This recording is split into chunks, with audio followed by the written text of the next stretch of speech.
Hola, bienvenido al Rincón de las Letras. Te invitamos a suscribirte y activar la campanita. De esa manera nos ayudas a subir más contenido para todos los gustos.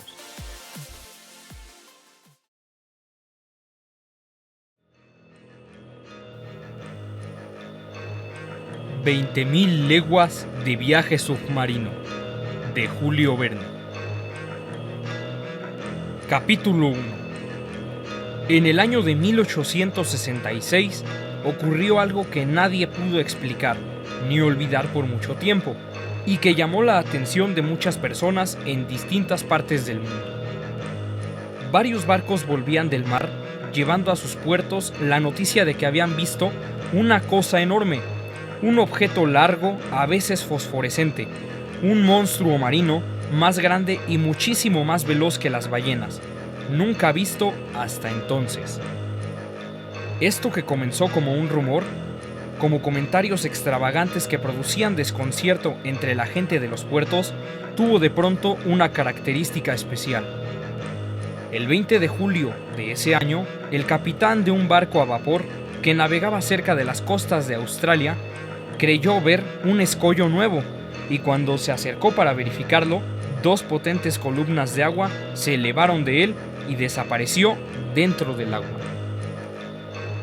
A los 3 días, el 23 de julio, otro barco presenció un hecho idéntico, y 2 semanas después, a 10.000 kilómetros de la posición señalada por el segundo buque, un correo que navegaba al norte del Atlántico aseguró haber visto al monstruo marino, describiéndolo como de 150 metros de largo. Poco a poco, por distintas observaciones realizadas, se iba confirmando la existencia del objeto o ser en cuestión, y se afirmaba que por sus características, tamaño, velocidad, fuerza, superaba a todos los animales acuáticos conocidos hasta entonces. Como es lógico, estas afirmaciones produjeron gran emoción y desconcierto en todo el mundo. En todos los puertos y grandes ciudades, el monstruo se convirtió en el tema de conversación preferido. Este hecho habría sido olvidado como tantos otros, si no se hubiera repetido. Pocos días después, y en las mismas condiciones, con la única diferencia que el buque ahora pertenecía a una compañía naviera muy conocida y posiblemente la de mayor prestigio, y que la avería parecía provocada por un instrumento perforador que pudo traspasar una plancha de 4 centímetros y luego retroceder, hecho aún más inexplicable. Semejante suceso volvió a apasionar a la opinión pública. Desde ese momento, todas las desgracias marinas fueron adjudicadas al monstruo, justa o injustamente. El extraño animal cargó con la culpa de cuánto naufragio ocurría entonces. El público indignado protestó, exigiendo que se le eliminara de los mares a toda costa. Capítulo 2. Mientras todo esto sucedía, regresaba yo a Nueva York, y después de una excursión a Nebraska, donde había sido enviado por el Museo de Historia Natural de París, y me preparaba para regresar a Francia. Yo estaba bien al tanto de estos sucesos, y había leído todo cuanto se había publicado al respecto. Aquel misterio me intrigaba de una manera especial. Pensaba en dos posibilidades. Una, que se tratara de un monstruo con una fuerza y rapidez colosales, y otra, que fuera un submarino de gran potencia. Pero esta última posibilidad la descartaba, ya que resultaba imposible imaginar que semejante aparato estuviera en manos de un particular, y que hubiera alguien capaz de fabricar algo así por su cuenta, sin que nadie se enterara de su existencia. Había que tener en cuenta que ningún país había reivindicado la fabricación o posesión de semejante aparato. Al poco tiempo de haber llegado a Nueva York, varias personas vinieron a consultarme acerca del fenómeno en cuestión. Hay que admitir, les dije, que rechazada la hipótesis de un submarino, debemos aceptar la existencia de un animal marino con una fuerza extraordinaria. Las grandes profundidades del océano son totalmente desconocidas para nosotros, porque la sonda no ha logrado penetrar en ellas. ¿Qué pasa dentro de estos desconocidos abismos? ¿Qué seres habitan o pueden habitar a 12 o 15 mil metros bajo la superficie de las aguas? ¿O lo sabemos? Por lo tanto, si no conocemos toda la variedad de animales que pueblan nuestros mares, lo más lógico es suponer que existen o que pueden existir peces o cetáceos formados para vivir en terrenos pantanosos o en las capas inaccesibles para la sonda, y a los que un acontecimiento cualquiera pudo haber conducido hacia la superficie del océano. Así, mientras no existan informaciones más completas, creo que se trata de un unicornio marino, de enormes dimensiones, armado de un verdadero espolón como los que tienen fragatas acorazadas y con el peso y la fuerza de dichas fragatas.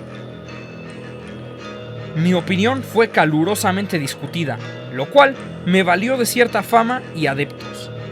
Yo planteaba una cuestión científica.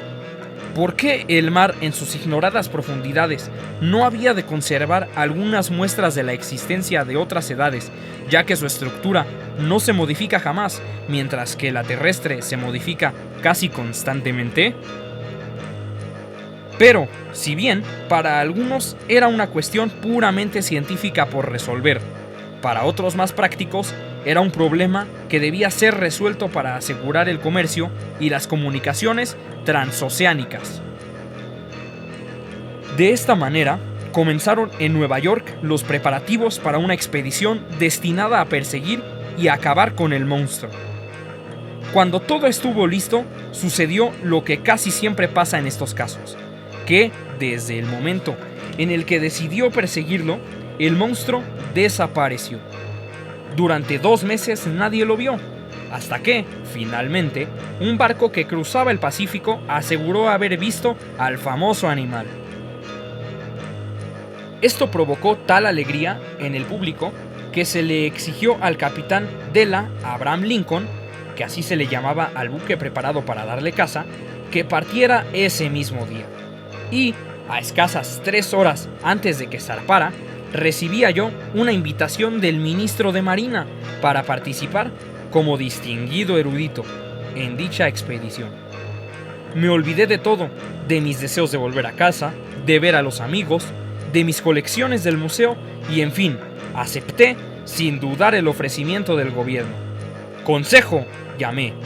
Así se llama mi criado, un muchacho servicial que, pese a su nombre, era ejemplo de discreción.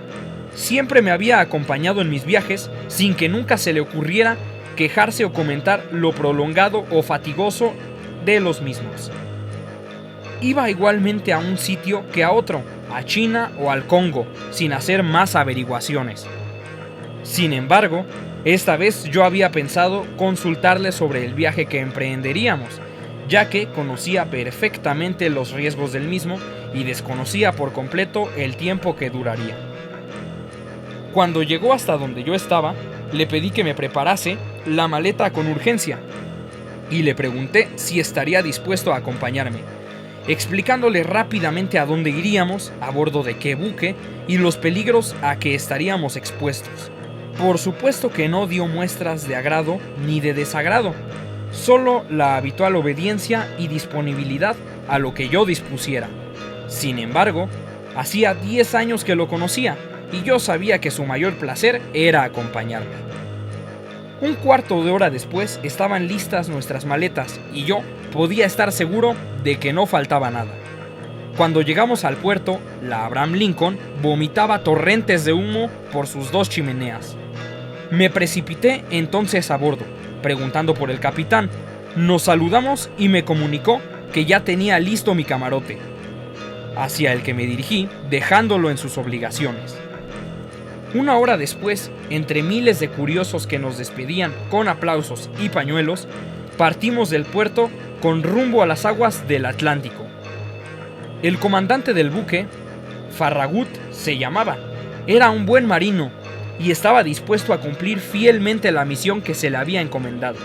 Estaba preparado para librar a los mares del monstruo que acechaba y, para eso, había equipado a su navío de aparejos apropinados para la pesca del gigantesco cetáceo. Difícilmente se hubiera encontrado otro ballenero mejor armado. Poseíamos todos los elementos conocidos, desde el arpón de mano hasta las flechas dentadas, los trabucas cargados de metralla y las balas explosivas, y un cañón perfeccionado, novedad en su tipo, que podía arrojar un proyectil de 4 kilos a una distancia de 16 kilómetros. Pero aún contaba con alzo mejor, con Ned Land, el rey de los arponeros. Este era un canadiense que no tenía rival en su profesión. Por su fuerza de brazo y su vista, difícilmente podía escapársele una pieza. Nos hicimos amigos y yo me deleitaba oyendo el relato de sus aventuras en los mares polares. Pero así como era hábil y eficaz en su profesión, era desconfiado con respecto a la existencia del monstruo, el único a bordo del navío que dudaba de su existencia y que, cuando se trataba del tema, prefería desviar la conversación o retirarse del lugar. Un día que estábamos sentados charlando un poco de cada cosa y contemplando aquel misterioso mar, cuyas profundidades son, hasta la fecha, inaccesibles para la mirada de los hombres, encaucé nuestro diálogo hacia el gigantesco unicornio, examinando las distintas posibilidades de éxito o fracaso de nuestra expedición. Estábamos a pocos kilómetros del Estrecho de Magallanes y posiblemente en unos días más surcaríamos las aguas del Pacífico.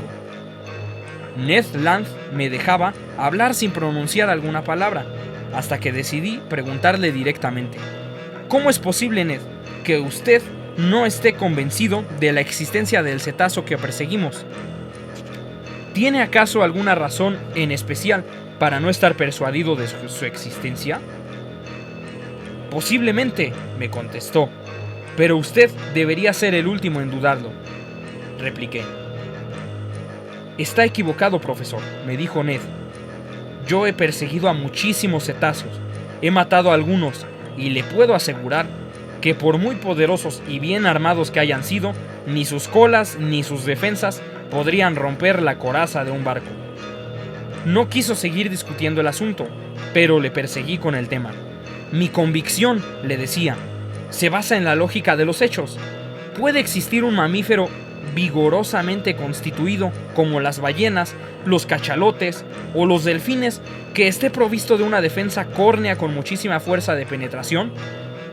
Recurrí a mis conocimientos sobre el reino animal, demostrándole que la fuerza depende del medio donde se debía mover y vivir, y que si existiera animales capaces de sobrevivir en las profundidades del océano, necesariamente deberían estar provistos de una estructura y una fuerza descomunales.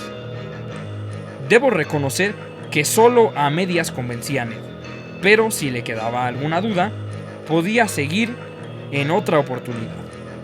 Por el momento lo más importante era poder encontrar al animal, atraparlo y seguir su estudio con más elementos. Durante algún tiempo, el buque fue realizando su crucero sin mayores novedades.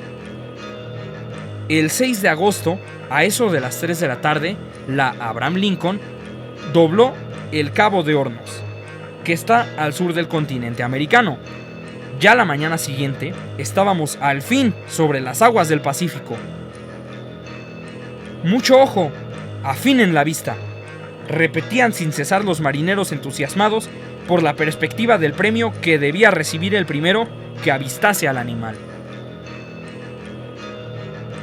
A pesar de que no me atraía en especial dicho dinero, yo era de los más atentos a bordo, salvo los minutos que demoraba en comer o las pocas horas que dormía. Pasaba los días en el puente del navío bajo el solo bajo de la lluvia. El único que seguía los acontecimientos con indiferencia era Ned Land, que, salvo cuando alguien avistaba una ballena y subía a cubierta con deseos de enfrentársele, o aunque fuera para mirar al animal, pasaba el día leyendo o durmiendo. Cuando reproché su actitud, me contestó: «¡Bah! Aún en el caso de que existiera semejante animal, ¿qué posibilidad tenemos de encontrarlo? Si dicen que lo vieron por estos mares hace 2 meses, ¿acaso no desliza a una gran velocidad?». No había manera de refutarle. Era cierto que marchábamos a ciegas. Pero, ¿qué otra cosa podíamos hacer? Sin embargo, nadie dudaba aún del éxito de nuestra expedición. El comandante pensaba que debíamos navegar sobre las grandes profundidades y alejarnos de los continentes, cuya proximidad quizá evitaba el animal. Cuando llegamos al lugar donde había sido visto por última vez, la tripulación entera sufrió una excitación nerviosa que no le permitió comer ni dormir. No recuerdo las veces que este nerviosismo produjo falsas alarmas que aumentaban aún más la tensión.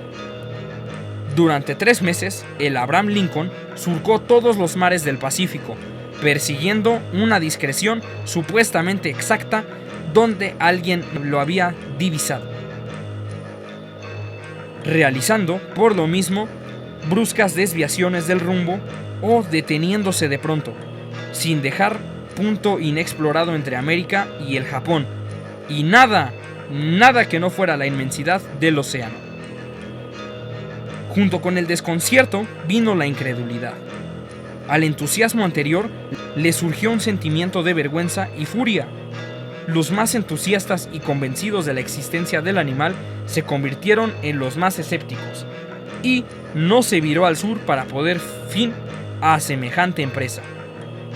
Fue porque el capitán Farragut mantuvo su obstinada convicción y pidió 3 días más de espera.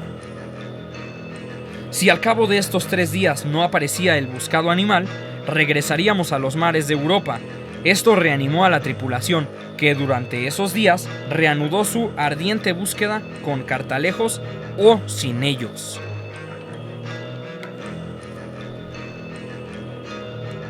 Cuando el plazo hubo terminado sin novedad, y todos estábamos esperando la orden del capitán que debía poner proa al sur, oímos la voz de Ned Land, que gritaba: ¡Atención!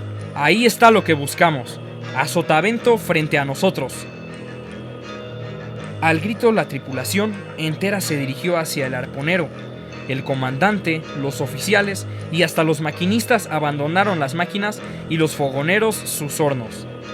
Dada la orden de parar, la fragata se movía solo por el impulso anterior. La oscuridad era grande, pero el canadiense estaba en lo cierto. A poca distancia de la nave, la superficie del mar parecía iluminada. No es un simple fenómeno de fosforescencia. El monstruo, apenas sumergido, proyectaba un resplandor intensísimo, pero inexplicable, tal como lo habían descrito otros navegantes. La parte alumbrada formaba un enorme óvalo, en cuyo centro se condensaba un foco incandescente de irresistible brillo. «Eso es una simple aglomeración de moléculas fosforescentes», dijo uno de los oficiales. «No creo», le objeté convencido. «No hay pez ni molusco que despida una claridad tan viva.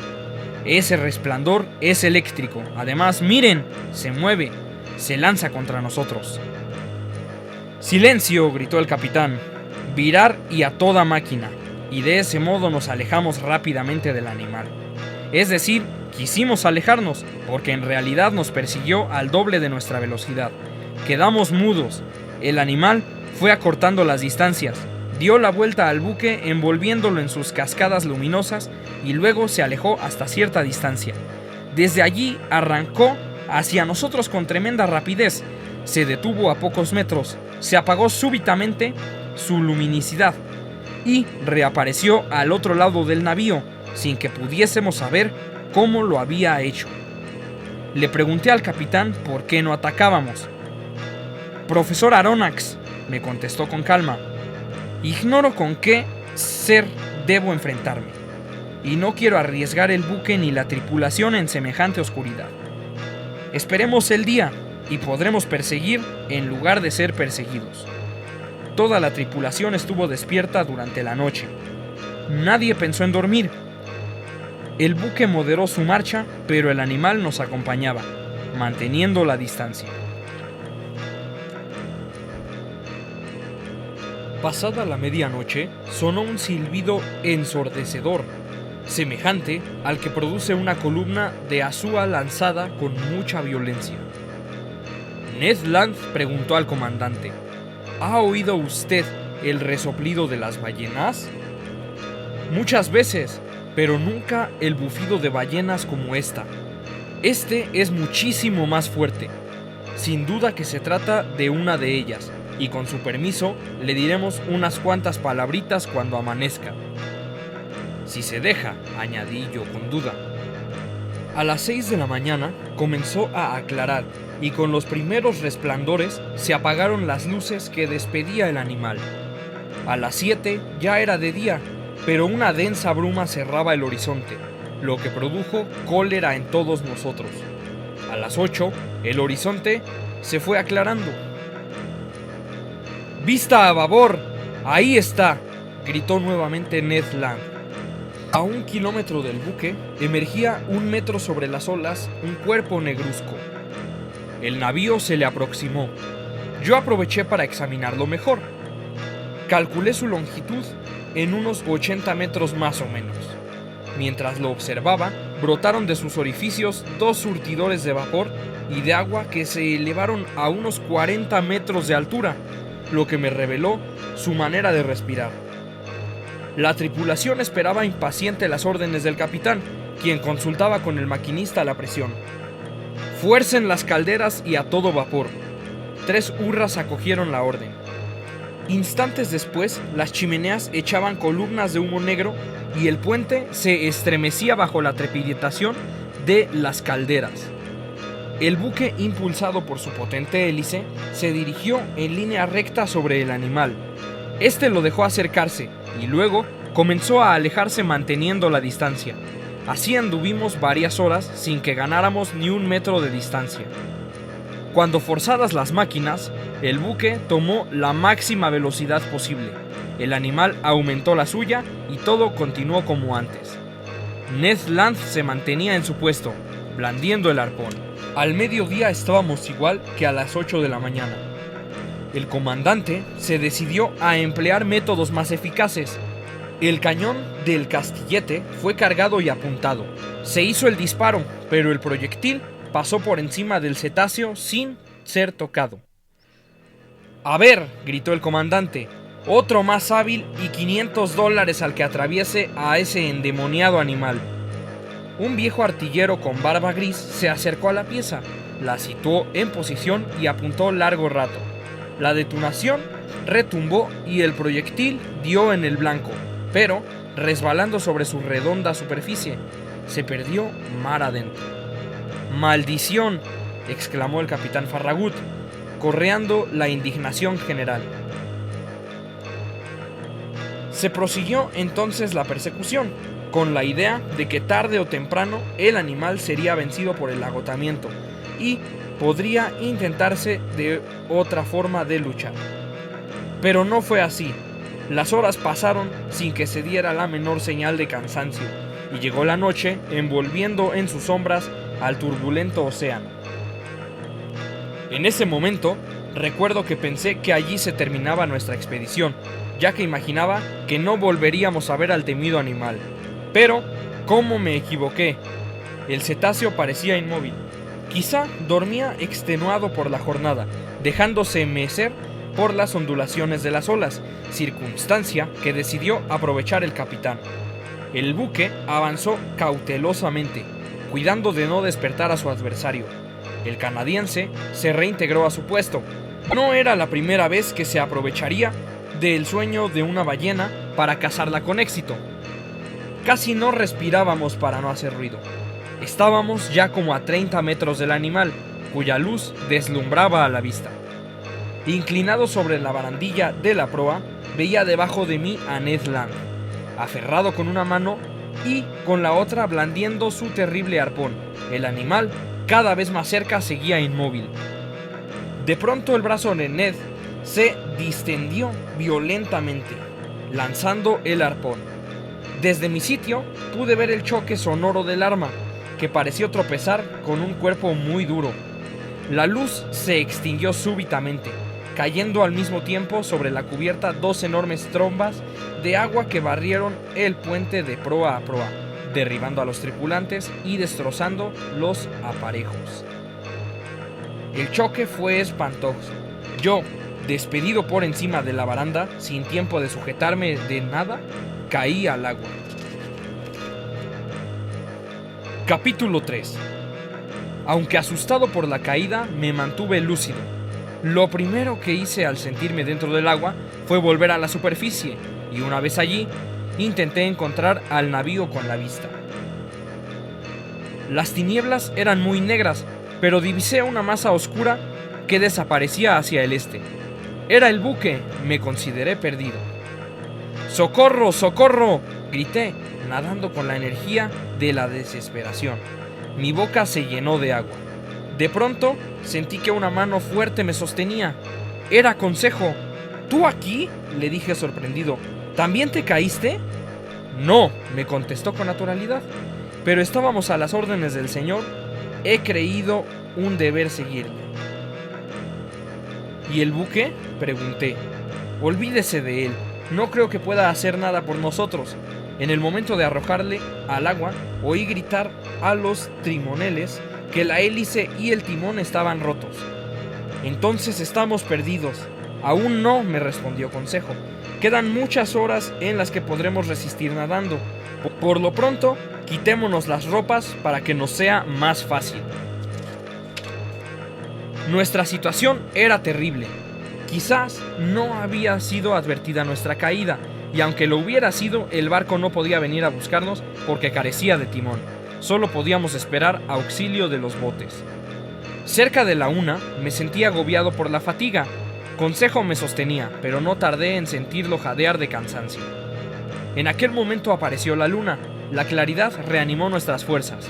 Se veía mejor la fragata, pero de botes ni sombra. Consejo intentó hacerse oír y gritó nuevamente: ¡Socorro, socorro! Suspendimos nuestros pocos movimientos para escuchar y me pareció que un grito nos contestaba. ¿Has oído?, pregunté. Sí, me respondió antes de volver a gritar. ¡Socorro! Entonces nos convencimos. Una voz humana contestó a la nuestra.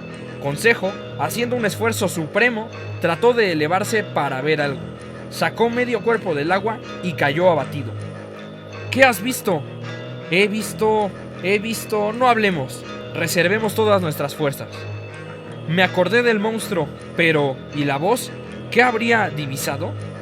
Consejo me remolcaba porque yo no tenía más fuerzas. Cada tanto le oía gritar con la voz débil y percibía la otra voz que le contestaba, cada vez más cerca. Sentía los dedos duros, mi boca llena de agua salada, el frío me invadía. Alcé la cabeza por última vez y acabé por hundirme. Luego me sentí sacado del agua, llevado a la superficie y me desvanecí. Reaccioné al poco tiempo, gracias a las fricciones que me hicieron. Cuando abrí los ojos vi las sombras de dos figuras frente a mí. Consejo, ¿eres tú? Y mientras decía esto reconocí la otra cara. ¡Ned!, exclamé. ¿Usted también ha caído al agua a consecuencia del choque? Sí, profesor, pero tuve más suerte que usted, ya que a poco de caer, pude hacer pie a un islote flotante, o mejor dicho, en su narval gigantesco. ¿Qué dice? Explíquese. Que el famoso animalucho está construido con planchas de acero. No tiene más que tocarlo para darse cuenta. En efecto, en el acto toqué al monstruo, de lomo liso, pulido y sin escamas. Al golpearlo producía un ruido metálico y, por increíble que pareciese, estaba formado por planchas metálicas ajustadas entre sí. No había duda, el famoso animal, que tenía intrigado a todo el mundo, era un fenómeno más asombroso todavía, un fenómeno producido por el hombre. Pueden imaginar mi desconcierto al encontrarme de pronto ante lo imposible pero humanamente realizado. En efecto, estábamos sobre el dorso de una especie de nave submarina que parecía a simple vista un enorme pez de acero. Pero entonces dije, este aparato debe tener un mecanismo de locomoción y personal que lo maneje. Sin duda, pero desde hace 3 horas que estoy instalado en él y no han dado señales de vida. Pero justo en ese instante la máquina se puso en movimiento, moviendo las olas con algo que deduje debía ser una hélice. Por suerte avanzaba lentamente y pudimos aferrarnos para no caer. Nuestra salvación dependía exclusivamente de que se mantuviera sin sumergirse. Deduje que para sobrevivir, sus habitantes necesitaban del oxígeno, pero como la luna había desaparecido tras las nubes, me fue imposible buscar el supuesto respiradero. A eso de las 4 de la mañana, aumentó la velocidad del aparato. Por suerte, Ned había encontrado una argolla fija sobre la superficie de la coraza, a la que nos aferramos con fuerza. Por fin amaneció. Me dispuse a examinar el casco, cuando vi que éste formaba en su parte alta una especie de plataforma, y sentí al mismo tiempo que se hundía lentamente. ¡Abran! ¡Inhospitalarios!, gritó Ned golpeando sobre la superficie. De pronto, como si lo hubieran oído, se sintieron ruidos como de cerrojos. Se levantó una plancha y apareció un hombre, que al vernos lanzó un grito y desapareció. Minutos después aparecieron 8 que nos arrastraron dentro del extraño aparato. En menos de un minuto estábamos en un lugar frío, oscuro y aparentemente cerrado, sin poder distinguir en la negrura la presencia de nadie. Solo se escuchaba la voz de Ned que gritaba: ¡qué hospitalidad! No me extrañaría que fueran caníbales, pero no me voy a dejar engullir así nomás. Cálmese, Ned, todavía no estamos en el asador. Procuremos primero saber dónde estamos. Avancé a tientas. Noté que el piso estaba cubierto como por una alfombra. Sentí y toqué una mesa de madera, pero las paredes metálicas no tenían ninguna abertura, como de ventana, por ejemplo. De pronto, nuestra habitación se iluminó. Reconocí por su blancura e intensidad que era la misma luz que irradiaba el famoso animal, y cuyo origen debía ser eléctrico. «Gracias a Dios que veo claro», exclamó Ned. «Sí», dije yo, «pero la situación sigue siendo oscura». Poco después se abrió la puerta y aparecieron 2 hombres. Uno era bajo, musculoso, de negra cabellera y grandes bigotes, de mirada viva y penetrante. El otro, de ojos negros que miraban con fría resolución, de un aspecto sereno y arrogante que inspiraba, al menos en mí, confianza, en seguridad y aplomo. Alto, de frente ancha, nariz recta, boca bien dibujada, manos finas. Los 2 llevaban ropas de un tejido especial, gorros de piel, de nutria y botas bajas de piel de foca. El más alto, evidentemente el jefe, nos examinó sin pronunciar palabra. Luego, volviéndose a su compañero, conversó con él en una lengua que no pude reconocer. Nos miraban interrogándonos. Yo le hablé en correcto francés, diciéndole que no comprendía su idioma. También le relaté lo sucedido, hablando claramente y sin olvidar ni un detalle. Les dije nuestros nombres y ocupaciones. El hombre de la mirada dulce y sosegada me escuchó tranquilamente y con mucha atención, pero nada indicó que me hubiera entendido. Cuando terminé, me seguía mirando en silencio. Nos miramos mis compañeros y yo. Ned repitió lo que yo había dicho, pero en inglés, y luego Consejo lo hizo en alemán, sin que los otros hicieran la menor señal de comprensión. Intenté con el latín, pero cuando terminé, los 2 personajes se hablaron en la extraña lengua y desaparecieron, cerrando la puerta. Ned estaba furioso y no encontraba otra manera de descargarse que vociferando en contra de los extraños personajes. Consejo mantenía la calma, sin salir de su asombro. Yo trataba de calmar a Ned y de encontrar con mi pensamiento alguna explicación sobre la nave, sus tripulantes y su origen. En eso estábamos cuando se abrió la puerta y entró un camarero que nos traía ropas, confeccionadas con el extraño tejido, y mientras nosotros nos apurábamos en vestirnos, el camarero mudo preparó la mesa con 3 cubiertos. «Parece que las cosas van encaminando», dijo Consejo. «Bah», respondió Ned, «¿quién puede comer acá?». Debo decir que aunque no pude reconocer muchos de los animales o vegetales que comí, estaban exquisitamente preparados. Lo único que faltaba era el vino y el pan, pero el agua era muy sabrosa. Satisfecho nuestro estómago y ante la posibilidad de aclarar nada con respecto a nuestra situación, nos dormimos profundamente. Yo fui el primero en despertar. No sé cuánto tiempo dormí, pero debió ser bastante, porque me encontraba bien repuesto. La habitación seguía siendo cárcel y nosotros prisioneros. El único cambio había sido que durante nuestro sueño el camarero había retirado los platos de la mesa. Me pregunté seriamente si estaríamos destinados a seguir siempre así. Además, sentía muy viciado el aire. ¿Cómo haría esa extraña nave para obtener el oxígeno necesario? Cuando despertaron Ned y Consejo, notaron como yo que el vital elemento escaseaba, lo que produjo nuevamente la cólera de Ned y sus ya habituales estallidos. «¿Qué se proponen con nosotros? Tengo mucha hambre». No puedo contestarle porque tampoco estoy enterado como usted, le respondí, pero creo que estamos en conocimiento de un importante secreto. Y ese si la tripulación de este barco piensa guardarlo. Nuestra situación se ve muy comprometida. Entonces es preciso escapar, replicó Ned. Una fuga terrestre suele ser difícil, pero fugarse de una prisión submarina lo veo imposible, le contesté. Yo creo que es mejor estar adentro, que arriba o abajo, dijo Consejo. Esperemos los acontecimientos, amigo Land, y ya veremos. Pero entre tanto, contenga usted su impaciencia. No es con provocaciones que vamos a lograr alguna situación favorable para nuestra huida, así que intente no enojarse inútilmente. Yo pensaba que si pudiera hacerme entender con el jefe de ese barco submarino, podríamos arreglar nuestra situación, pero las horas pasaban sin que nadie viniera a vernos y empecé a dudar de que los buenos sentimientos que le atribuía. Consejo estaba callado y tranquilo, pero Ned, pese a mis ruegos, rugía. En ese momento se abrió la puerta y apareció el camarero. Sin darme tiempo para intervenir, Ned se abalanzó sobre él, lo derribó y le apretó la garganta. Consejo y yo nos lanzamos para separarlo, cuando de pronto sentí decir en perfecto francés: «Cálmese, señor Land, y usted, profesor, escúcheme». El que acaba de hablar así era el comandante de la nave, que cruzado de brazos nos miraba. Después de unos instantes de silencio en los que nos quedamos mudos de asombro, prosiguió: «Señores, hablo cualquiera de sus lenguas que ustedes ensayaron, pero quise conocerlos antes y reflexionar después. He entendido perfectamente el relato de los tres que me hicieron, y ahora sé ante quiénes estoy.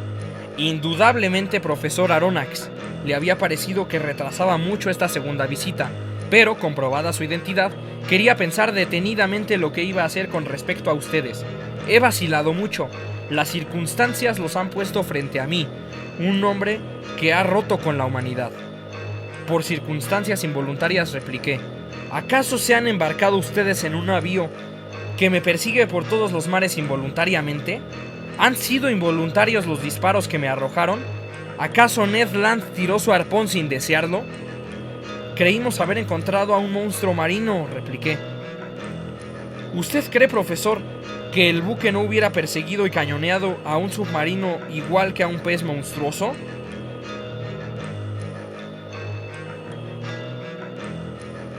Sentí que tenía razón.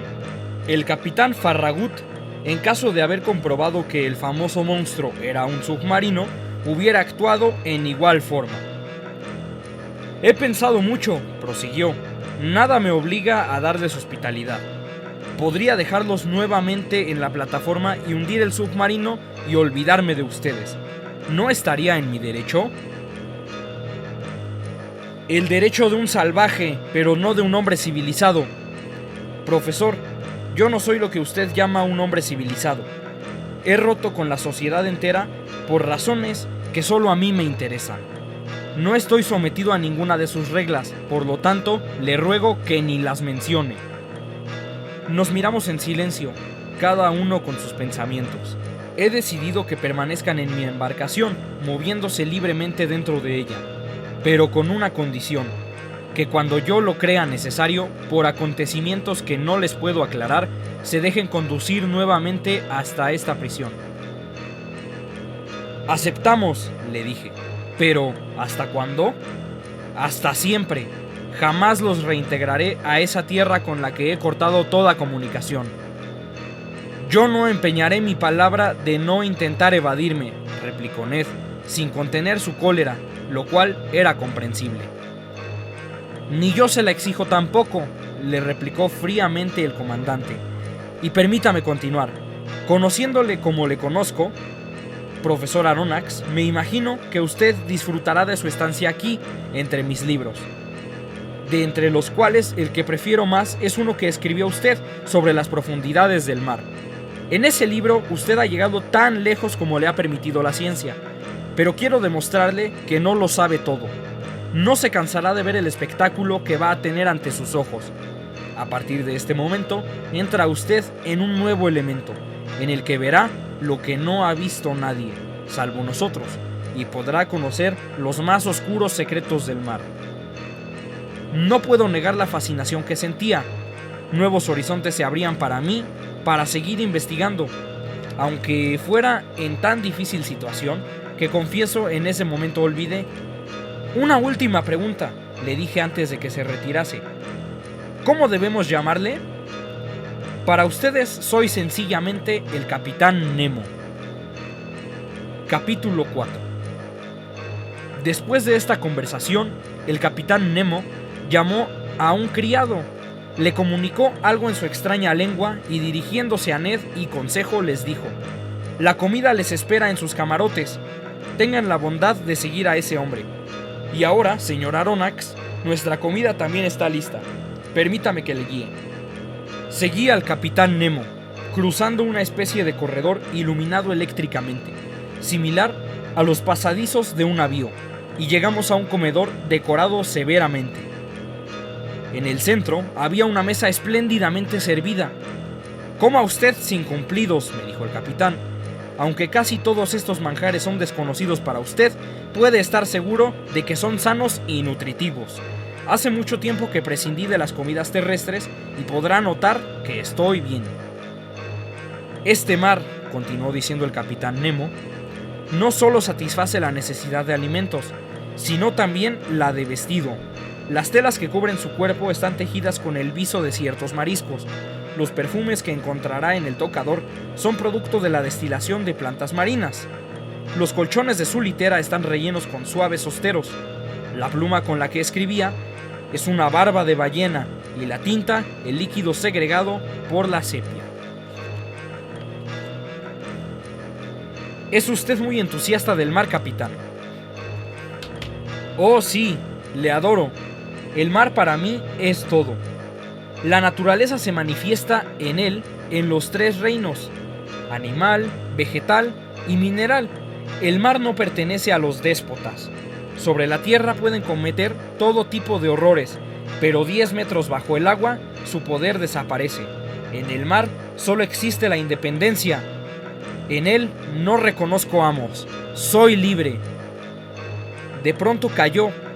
Se le notaba agitado.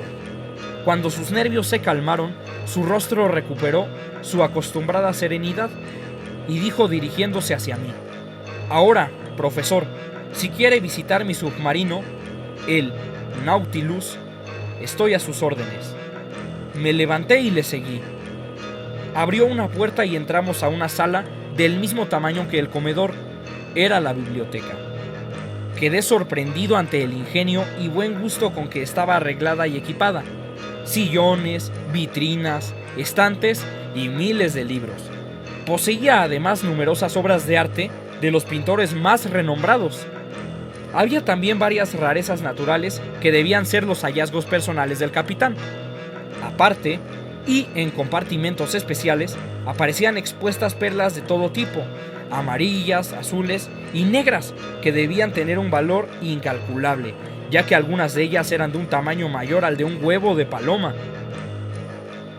Comprendo, capitán, la alegría de poseer tantas riquezas. No hay museo en Europa que se le asemeje. Pero si me admiro de esto, puedo suponer que a usted la admiración que me causa el aparato que las contiene y transporta, es decir, su navío, capitán. Puede visitarlo todo, me agradará acompañarle. Quisiera primero que me explicara el uso que se les da a estos aparatos de física que veo colocados en todo el salón. Señor Aronnax, esos son aparatos que requiere la navegación del Nautilus. Con ellos puedo conocer mi posición y mi dirección en medio del océano. Con el higrómetro puedo conocer la humedad del ambiente, con el barómetro, la presión y las variaciones atmosféricas. La brújula me señala el rumbo, el sextante, por la altura del sol, me indica la latitud. Los demás usted ya los conocerá, porque son instrumentos corrientes en la navegación. Sí, pero veo otros, como ese cuadrante en torno de cuyas forma esfera gira una aguja. ¿Es un manómetro? Sí, un manómetro que puesto en comunicación con el agua me indica, por la presión de la misma, la profundidad en la que nos encontramos. ¿Y esos otros que desconozco por completo? Le pregunté señalándoselos. Esos requieren algunas explicaciones. Cuento en la nave con un agente muy sencillo y poderoso que me resuelve todo. Me alumbra, me proporciona calor y es el alma de mis aparatos mecánicos. Ese agente se llama electricidad. Pero, capitán, hasta ahora la potencia demostrada por la electricidad ha sido muy baja. Sí, profesor, pero la electricidad que yo utilizo no es la misma vulgar. Permítame demostrárselo.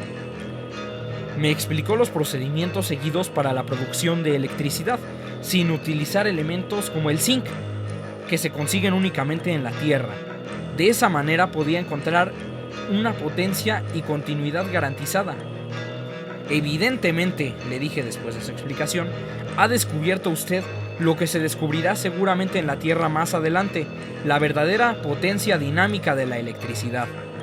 Me propuso que fuéramos a la sala de máquinas para demostrarle cómo funcionaba el sorprendente navío. No vacilé en aceptar y nos dirigimos por los pasillos hacia el otro extremo de la nave, pasando frente a la cabina donde Ned y Consejo terminaban de comer, y vi un depósito de aire, la cabina del capitán, la mía y otros lugares que el capitán me iba señalando, así como su uso. Cuando pasamos junto a una escalera de hierro, le pregunté a dónde iba. El capitán Nemo me explicó que a un bote que, adherido a la superficie superior del submarino, le permitía entrar a él sin la necesidad de circular por el exterior. También pasamos frente a la cocina, repleta de comestibles, donde todo se resolvía gracias a la electricidad y donde además se podía observar el proceso de destilación de agua. La sala de máquinas medía como 20 metros de largo. Estaba dividida en dos partes. Una contenía los elementos productores de electricidad y la otra el mecanismo que transmitía el movimiento a la hélice. El sistema actuaba así. La electricidad producida era transportada a popa por electroimanes de grandes dimensiones sobre un sistema de palancas y engranajes que transmitían el movimiento al árbol de la hélice. Esta, que tenía un diámetro de 6 metros, podía dar hasta 20 revoluciones por minuto y alcanzar como 80 kilómetros por hora. Estaba maravillado observando esas novedades. Sin embargo, había algunas cosas que no lograba entender. Capitán, le pregunté, ¿y cómo logra sumergirse o remontarse a la superficie? ¿Puede explicármelo? Sí, puesto que jamás abandonaré el Nautilus, puedo contestarle todas las preguntas que desee. Aquí tiene, por ejemplo, una vista longitudinal del navío. Como podrá ver, parece un cigarro de remates cónicos.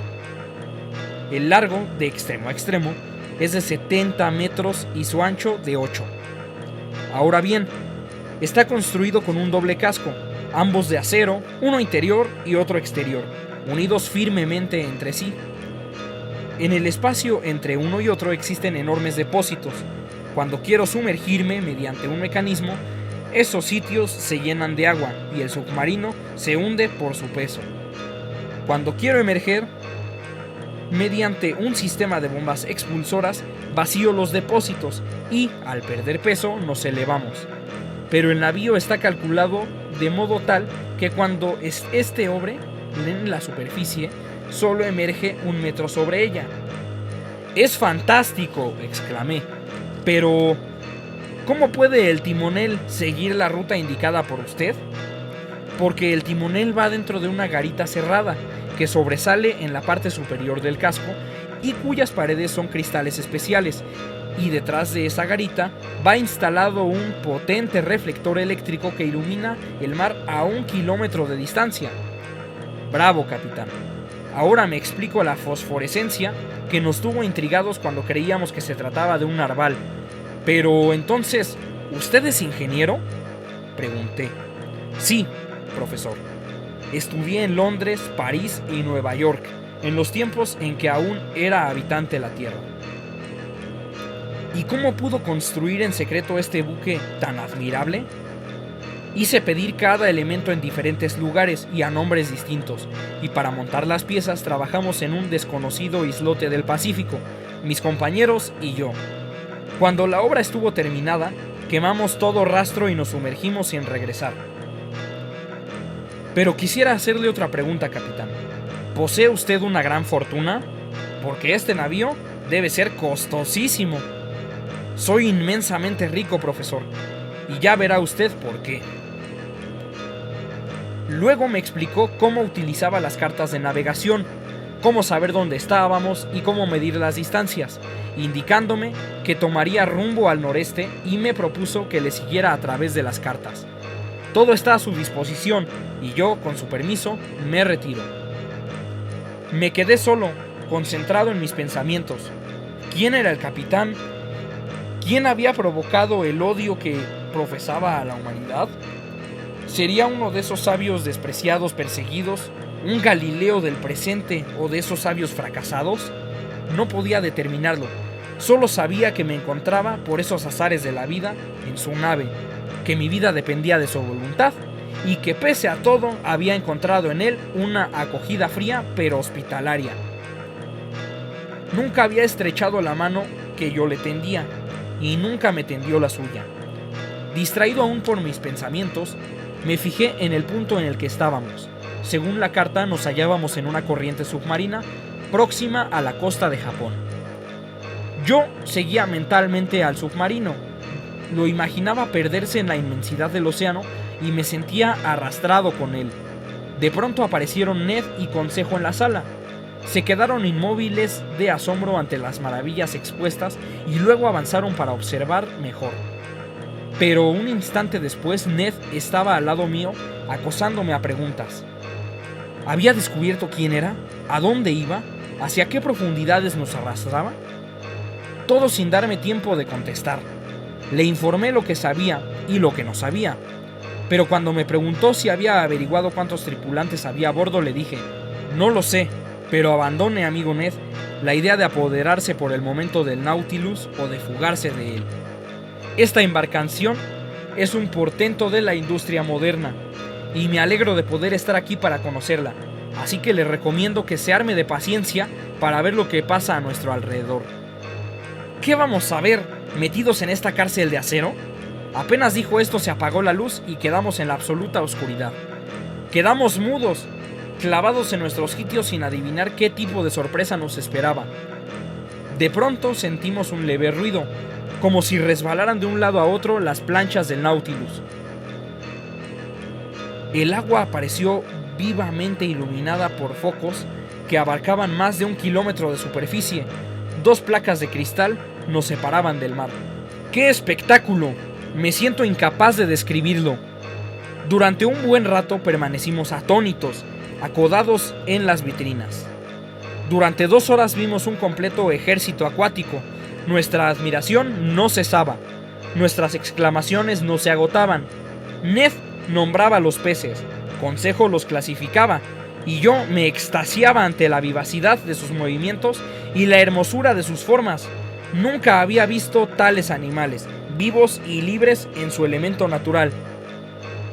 No citaré todas las variedades que desfilaron entre nuestros sorprendidos ojos, toda aquella colección de los mares japoneses y chinos. Los peces acudían en bandadas como de pájaros, atraídos, sin duda, por el fulgurante foco eléctrico. Luego, el salón se iluminó de nuevo, cerrándose las planchas de acero y quedándonos mudos después del espectáculo. El capitán nos regresó, Ned y Consejo se fueron a su cabina y yo a la mía. Poco después me dormí plácidamente. El día siguiente transcurrió sin novedades. Me trasladé al salón y aproveché el tiempo estudiando. Tampoco volvieron a abrirse las placas metálicas ni apareció el capitán Nemo.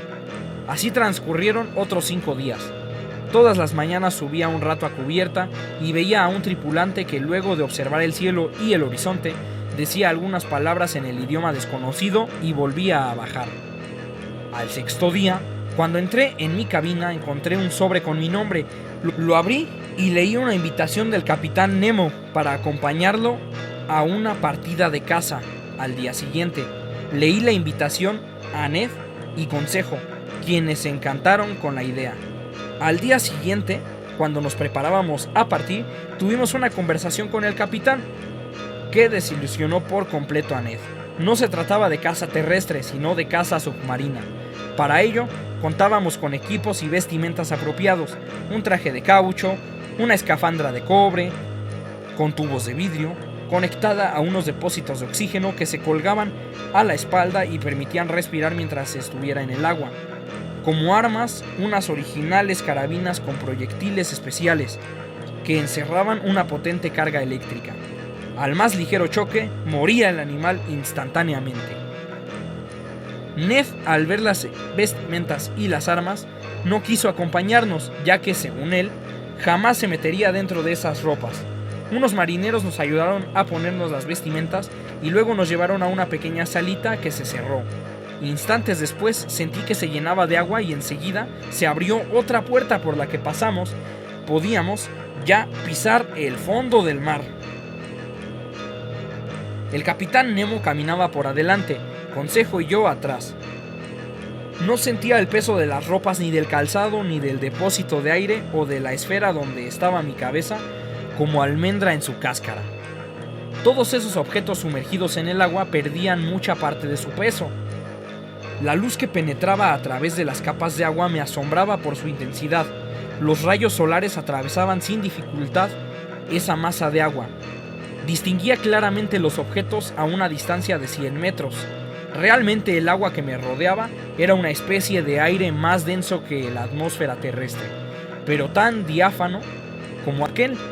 Sobre mí notaba la superficie tranquila del mar. Era una pena pisar las brillantes especies de moluscos que sembraban el piso por millares, los ala de ángel y tantos otros productos de aquel inagotable océano. Pero había que marchar y avanzábamos mientras bogaban por nuestras cabezas rebaños de fisalias, medusas y tantas maravillas que contemplaba mientras seguía al capitán. Recorrimos praderas de algas que se cruzaban en la superficie marina, formando verdaderas arcadas. Veía flotar largas bandas de fucos, globulosos unos, lobulares otros. Observé que las plantas verdes se mantenían próximas a la superficie del mar, en tanto que las rojas ocupaban una profundidad media, dejando a los sombríos hidrófitos las profundidades del océano. Finalmente, el capitán me hizo señas de que habíamos llegado. Era un inmenso bosque formado por plantas arborescentes que me llamaron la atención por un hecho curioso. Ninguna de ellas tenía la más leve desviación o curva, sino que todas elevaban la superficie, formando perfectas líneas rectas. No había filamento, por delgado que fuese, que no se elevara derecho como un poste. Inmóviles y erguidas, al apartarlas con la mano recobraban inmediatamente su primitiva posición. Luego de caminar un buen rato, el capitán me hizo señas de que descansaríamos.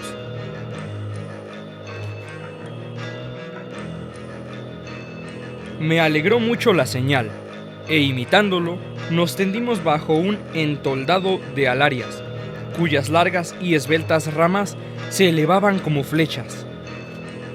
El rato de descanso me pareció delicioso. Solo faltaba el encanto de la conversación. Me conformé con acercar mi cabeza a la de Consejo, viendo brillar de alegría los ojos del animoso muchacho, que, para demostrar su contento, se agitó en su caparazón, con el aire más cómico del mundo. No puedo calcular con exactitud el tiempo que estuvimos dormidos o amodorrados. Cuando me desperté, el capitán ya estaba de pie. Cuando intenté desperezarme, vi una monstruosa araña que me miraba. Debía medir como 1 metro de altura, y aunque yo estaba protegido por mi escafandra, igual sentí horror y repulsión. El animal fue derribado de un culatazo, retorciendo sus patas en horribles convulsiones. El encuentro me hizo pensar en otros animales más temibles que vivían seguramente por esos lugares, por lo que resolví mantenerme más alerta. Proseguimos la marcha. Continuamos penetrando en las oscuras profundidades del bosque, cuyos arbustos iban escaseando gradualmente. Noté que la vida vegetal desaparece antes que la vida animal. Cuando llegamos a unas rocas que indicaban la presencia de tierra firme, terminó nuestro viaje y emprendimos el regreso. Marchábamos a 10 metros de profundidad entre una nube de pececillos de toda especie sin encontrar ninguna pieza que valiera la pena cazar. De pronto, el capitán se echó la escopeta a la cara, apuntando a un objeto que se movía entre las matas. El disparo partió y el animal cayó muerto. Era una magnífica nutria marina, el único cuadrúpedo que vive en el agua. Unas horas más tarde, iba yo algo atrasado, cuando vi retroceder al capitán, que me derribó a tierra con un brazo. Sujetándome para que no me levantara, Consejo hizo lo mismo. Estábamos guarecidos bajo un banco de fucos. Cuando levanté la cabeza, vi dos enormes masas que pasaban con gran estrépito, lanzando destellos fosforescentes. Era una pareja de tintoreras, capaces de pulverizar el cuerpo entero con sus mandíbulas. Nos habíamos salvado de un tremendo peligro gracias a que esos terribles animales son muy cortos de vista. Media hora después, guiados por la estela eléctrica, llegamos al Nautilus. Una vez dentro y sin los equipos, me fui a mi cabina, maravillado por la sorprendente excursión que habíamos realizado. Al otro día, repuesto del cansancio que me produjo, subí a la plataforma. El mar, increíblemente azul y tranquilo, dibujaba con sus olas anchas bandas tornasoladas. Mientras lo contemplaba y recibía el sol sobre la cara, apareció el capitán Nemo. ¿Verdad que el mar es maravilloso?, exclamó. Mírelo usted cómo despierta bajo las caricias del sol, relieve su existencia diurna. En ese momento aparecieron sobre la plataforma unos 20 hombres que, con pocas palabras y gran habilidad, recogieron una extensa red que seguramente había sido echada por la noche. Me acerqué a ver lo que habían recogido. Aquel día aportaron curiosas muestras de aquellos parajes pesqueros: atunes, varios bonitos, tetrodones, medialuna, lofias, a los que se llama histriones por los graciosos aspavientos que hacen, y otras variedades. El producto de la pesca fue vaciado en las despensas a través de una escotilla. Parte sería destinado a ser comido fresco y otra parte a conserva. Luego bajé porque la nave se aprestaba a continuar su marcha submarina. Al capitán no lo volví a ver en todo el día. Consejo y Lance pasaban largas horas en mi compañía. Consejo había relatado nuestro paseo a Ned y este se lamentaba de no haber querido acompañarnos. Casi todos los días y durante algunas horas se abrían las claraboyas del salón, poniéndonos al descubierto los misterios del mundo submarino que nuestros ojos no se cansaban de mirar. La nave mantenía ahora la dirección sudeste. Habíamos marchado ya 4.870 leguas, más de 20.000 kilómetros, desde nuestro arribo a ella. Pasamos cerca de la isla de Hawái, donde la pesca nos dio excelentes ejemplares, entre ellos corífenos, cuya carne no tiene rival en todo el mundo, y otros que engrosaron las reservas de la despensa. Ese periodo de navegación quedó marcado por el encuentro de un verdadero tropel de calamares. Emigraban de las zonas templadas a otras más cálidas, siguiendo el itinerario de los arenques y de las sardinas. A pesar de su velocidad, las redes recogieron gran cantidad de ellos. Transcurría el mes de diciembre. Un día en el que estaba leyendo en el salón, Consejo me llamó para que me acercara al cristal. En pleno cambio de luz se veía una masa negruzca, inmóvil, suspendida en medio de las aguas. Cuando la hube observando, exclamé: ¡un navío! Ante nosotros teníamos un buque que se había ido a pique. Parecía un naufragio bastante reciente. Nos quedamos muy impresionados. Aquella escena inauguró la serie de catástrofes que presenciamos desde que empezamos a recorrer mares más frecuentados. A fines de diciembre, el Nautilus abandonó el mar de Coral para enfilar al sudoeste. Y en 3 días después más avistamos las costas de la Papuasia. Por entonces, el capitán Nemo me comunicó que quería llegar al Océano Índico por el estrecho de Torres. Este estrecho es tan famoso tanto por sus peligrosas costas como por los habitantes de las mismas. Cuando iniciamos el cruce, el mar embravecido se estrellaba estruendosamente contra los corales que se asomaban en todas direcciones. A media tarde, sufrí un fuerte choque que me derribó. El Nautilus acababa de encallar, quedando inmóvil y ligeramente inclinado a babor. Cuando consulté el problema con el capitán, este me dijo que no era nada grave. Además, que en esa zona la marea sube mucho en determinadas fechas, y con solo esperar 4 días el agua se encargaría de desencallar la nave. Expliqué la situación a mis compañeros y Ned propuso que pudiéramos permiso al capitán para aprovechar esos días cazando y buscando frutos en esas tierras próximas. Para sorpresa nuestra, el capitán no puso ningún reparo. Debía saber que una fuga en ese lugar era imposible. Debo decir que cuando puse los pies sobre tierra firme, sentí una emoción especial, quedando encantado mirando el paisaje. Ned, más práctico, vio un cocotero y derribando varios frutos, se apuró en repartidos y beber de su leche. Seguimos avanzando con Ned adelante, recogiendo los más selectos frutos, pero atentos para poder cazar algún animal. Por fin, a las 5 de la tarde, cargados con todas nuestras riquezas, nos dirigimos al bote para regresar al Nautilus. ¿Y si no regresamos esta noche?, preguntó audazmente Consejo. ¿Y si desertamos definitivamente?, se animó Ned. En aquel mismo instante, una piedra arrojada contra nosotros cortó toda idea de fuga. Más de 20 indígenas armados con arcos y hondas aparecieron hostilmente a 50 metros. No creo necesario describir la rapidez con que dejamos la orilla y nos refugiamos en el Nautilus. Esperamos el día previsto por el capitán Nemo para que la marea elevara el navío. Pese a nuestra incredulidad, así sucedió y pudimos alejarnos de esos inhóspitos parajes. Durante los días que siguieron dedicamos las jornadas a realizar experimentos de todo tipo, la salinidad de las aguas a distintas profundidades, sus variaciones en la carga eléctrica, coloración, transparencia, etc. El capitán no se hacía presente. Llegamos finalmente al Océano Índico, que semeja una vasta llanura líquida, cuyas aguas son tan transparentes que producen vértigo al que se inclina sobre la superficie. El Nautilus flotaba entre los 100 y 200 metros de profundidad, así que navegamos varios días.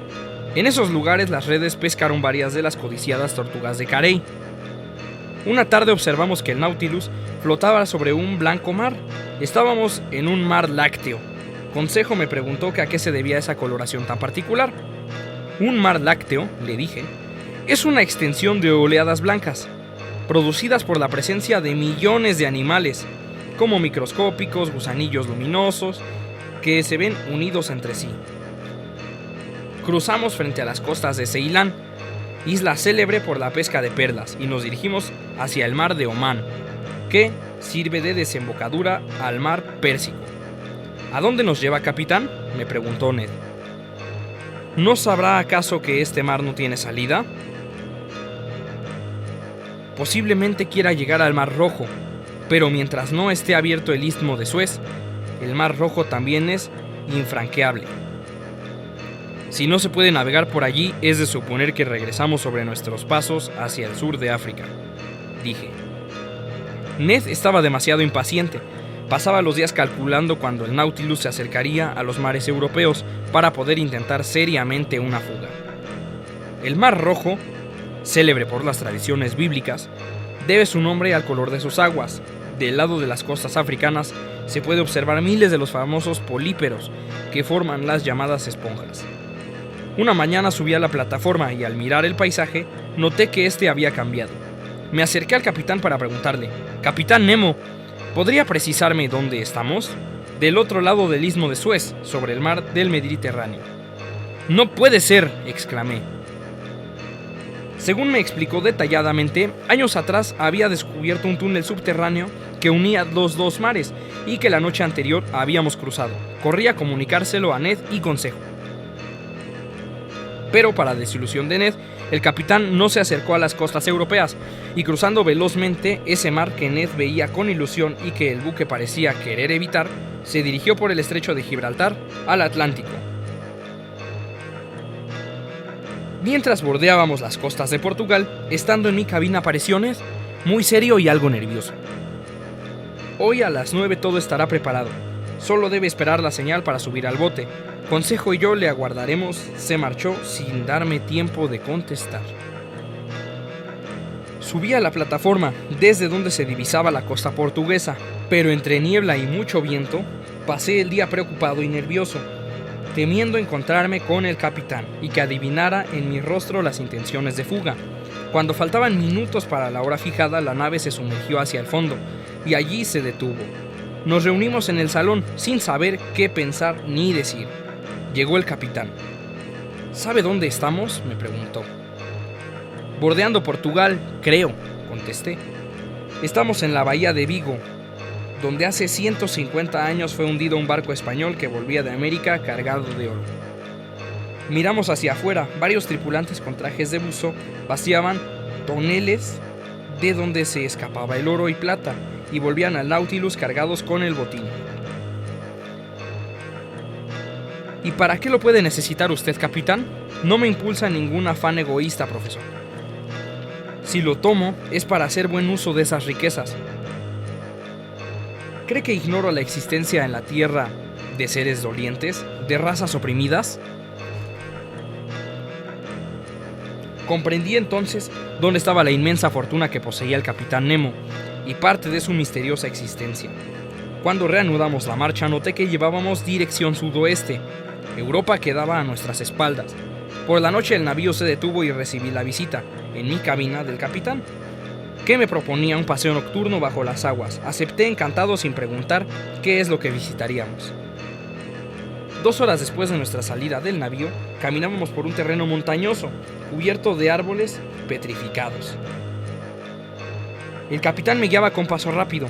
De pronto apareció ante mi vista una ciudad destruida, con sus columnas caídas, sus arcos dislocados, huellas de un acueducto, vestigios de un muelle, todo esto iluminado por pequeños focos volcánicos. Le hice señas al capitán, ansioso por saber dónde estábamos. Este recogió un trozo de piedra y escribió sobre una roca: Atlántida. Se iluminó mi mente y recordé las leyendas sobre el antiguo continente hundido. Ahí estuvimos durante 1 hora, contemplando la vasta planicie al resplandor de las lavas. Al día siguiente, el Nautilus cruzó velozmente sobre esa extensa superficie semejante a una gran pradera con restos fosilizados. Nuestra dirección se mantenía. Avanzábamos hacia el sur. ¿A dónde vamos, capitán?, le pregunté. Al polo, me contestó. ¿Al polo?, pregunté, mientras pensaba que el capitán debía estar loco. Sí, me respondió. Vamos a verificar si podemos llegar ahí por debajo del hielo, ya que si en todos los mares, a cierta profundidad, la temperatura es de 4 grados. Esa ley se debe mantener también en esas latitudes. Su racionamiento me convenció. Cuando los hielos formaron una barrera infranqueable, el Nautilus buscó paso por debajo de ellos y comenzamos a navegar por un mar sin peces, sin que la temperatura bajase más de lo previsto. Nuestra velocidad era rápida, debajo de esa cordillera submarina formada por las superficies hundidas en los icebergs. Toda la noche anduvimos sumergidos, hasta que al día siguiente comprobamos que el Nautilus comenzaba a subir en forma diagonal. Horas después llegábamos a un mar libre. El sol no brillaba en aquellos parajes y solo podíamos contemplar focas, morsas y pingüinos que revoloteaban estruendosamente sobre las costras heladas. El mediodía del 21 de marzo, estando sobre la superficie y provistos de los elementos de medición necesarios, vimos al sol trazar un semicírculo en el norte. Estábamos efectivamente en el polo sur, y me dijo solemnemente el capitán Nemo.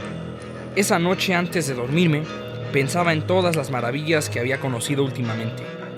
Hacía ya 5 meses que estábamos a bordo del buque singular y habíamos franqueado 14.000 leguas, más de 70.000 kilómetros, en cuyo recorrido habíamos vivido episodios tanto curiosos como terribles: la cacería submarina, el incidente con los salvajes, el túnel arábigo, los millones de la bahía de Vigo, la Atlántida y el Polo Sur.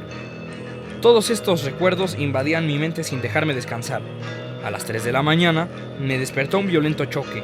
Intenté levantarme, pero otro golpe me hizo caer al piso de la cabina. Me levanté y fui hacia el salón. Ahí encontré al capitán y le pregunté por lo ocurrido. El Nautilus ha encallado en un enorme témpano y mis hombres están tratando de sacarlo, me contestó. Poco después lograron zafarlo y emprendimos el retroceso para buscar otro camino, pero 2 horas más tarde volvía a detenerse. Estaba bloqueada también esa salida. La situación era grave. Si no salíamos de ese lugar en 24 horas, se acabaría el oxígeno. La única posibilidad de salvación estaba en romper la masa de hielo. Antes de empezar tan arduo trabajo, el capitán mandó sondear para verificar cuál era la pared más angosta. Trabajamos todos sin descanso, pero el oxígeno se terminaba y aún no estaba finalizado el trabajo. El capitán ordenó abordar la nave, dirigió su espolón hacia el lugar donde habíamos picado y embistió el hielo, que, cediendo ante el golpe, nos dejó pasar y pudimos retornar a la superficie. Fue sin duda la situación más peligrosa que pasamos a bordo. Al día siguiente divisamos la Tierra del Fuego. Luego pudimos ver a lo lejos las Islas Malvinas. Seguíamos rumbo al norte, pasamos frente a la desembocadura del Río de la Plata, frente a la costa uruguaya. Y días después llegamos hasta la desembocadura del Amazonas, río cuyo enorme caudal desala el mar en un espacio de varios kilómetros. Pasamos a la altura del Golfo de México, pero el capitán no quiso internarse en él, de modo que seguimos nuestro rumbo fijo hacia el norte. Un día Ned me dijo que no quería dejarse llevar hasta el Polo Norte y que estaba dispuesto a hacer cualquier cosa para salir de esa situación. Le prometí hablar con el capitán, aunque personalmente creía que era inútil, pero comprendía perfectamente que el arponeo hubiera llegado al límite de su paciencia. Cuando le dije al capitán que necesitaba hablar con él, me dijo que justamente estaba por entregarme su testamento con su identidad, su vida y sus investigaciones a bordo de su nave. Dicho testamento estaría encerrado en una caja insumergible que debía arrojarse al mar cuando él muriese. Le dije que me parecía bien no ocultar sus descubrimientos, pero que la caja podría ir a parar en manos de quienes no supieran entender. Le expliqué la situación de Ned, rogándole que nos otorgara la libertad, bajo juramento de no divulgar nada.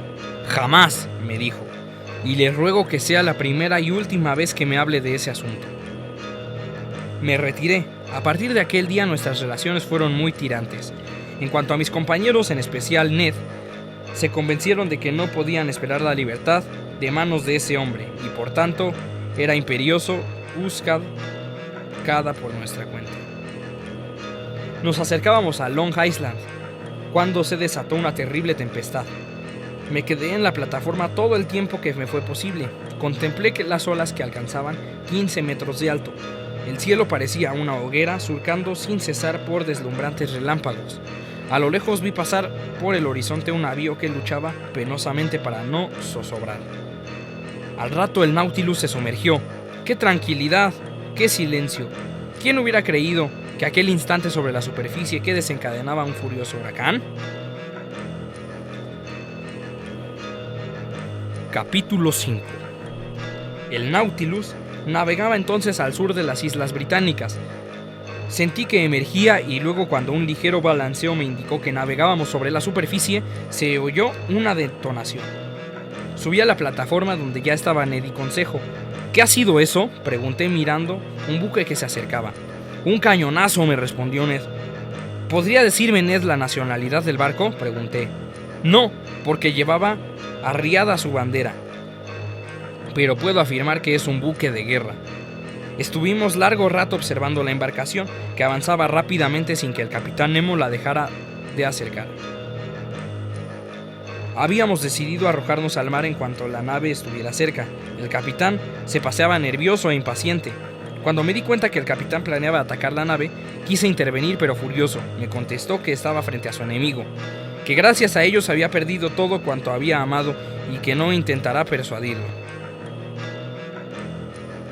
Instantes después el Nautilus se sumergió y presenciamos atónitos el momento en que, tomando empuje, embistió a la nave por debajo, produciendo una catástrofe que no podré olvidar.